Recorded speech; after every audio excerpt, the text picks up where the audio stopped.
question is how do we approach estimating projects and scope and requirements?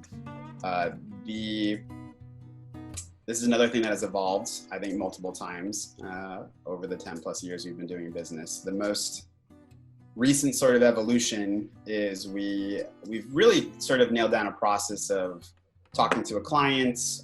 Tony might talk to them, get an understanding of their requirements, communicate it with me, get whatever sort of documentation they have existing for the project.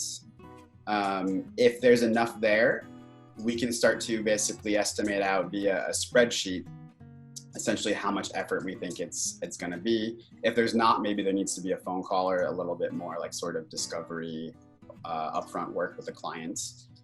The spreadsheet is based on, for people who haven't seen it, it's based on story points. So we don't estimate directly in hours. We use points like we do with all of our tickets on our projects. We have some concept of risk or buffer that we know some of the features are going to be more complicated than maybe we think right now, or during design that something might actually end up being a bit more complicated in the implementation details than we think, or there's some new technology we have to use and we're not super familiar with it, so there's sort of some risk there. There's basically different areas we can highlight. We create the spreadsheet of all the user stories. We try to think hard through what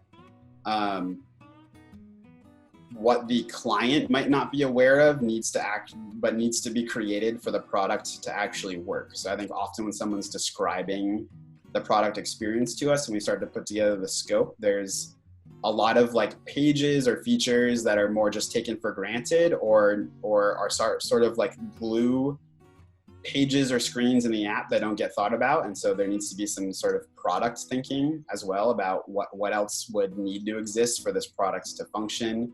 Sometimes we miss those and they come up during design or development.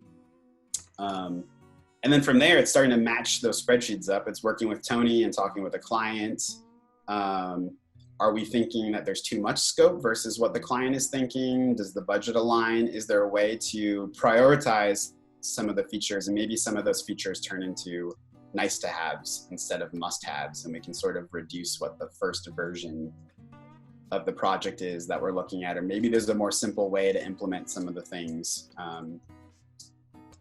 than what like the client's first explanation is about how they think something's going to work.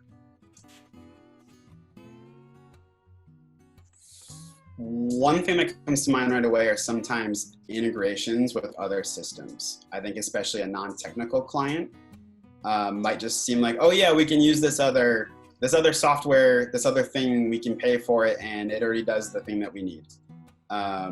Or, oh, don't worry, this is simple. These people have already created this thing. They have an API, we can just use the API.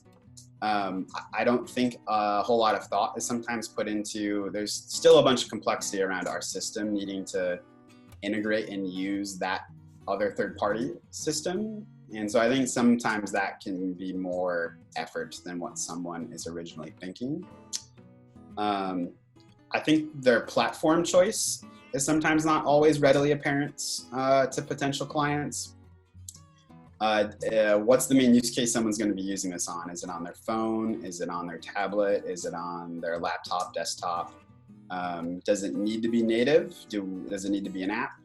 Does it need to be on all the platforms? I think when we start to talk about like mobile responsiveness, and that if we try to make some really highly interactive designs and we design that for desktop, that's not going to translate to mobile well. So there's sort of a bunch of other effort that needs to happen when we're considering the platform. And I don't think that's necessarily thought about. It's like, oh yeah, it should work on your phone and it should work on your computer and it'll be fine.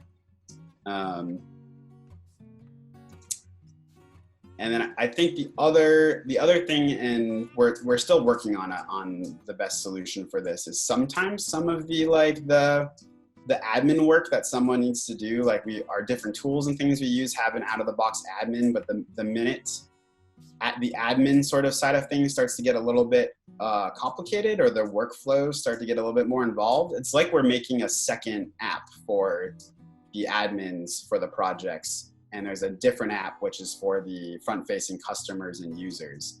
And I think we've had people in the past who just assume the admin this must be a standard thing and should be easy to build and shouldn't take much time, and are surprised by sometimes the time and effort it takes to build those admins. But if they have their own custom workflows for how their specific use case works, it's basically making another app, and we have to somewhat consider the UX and the usability of an admin getting in that system and being able to do what they need to do, especially if it is a bit of a complicated task.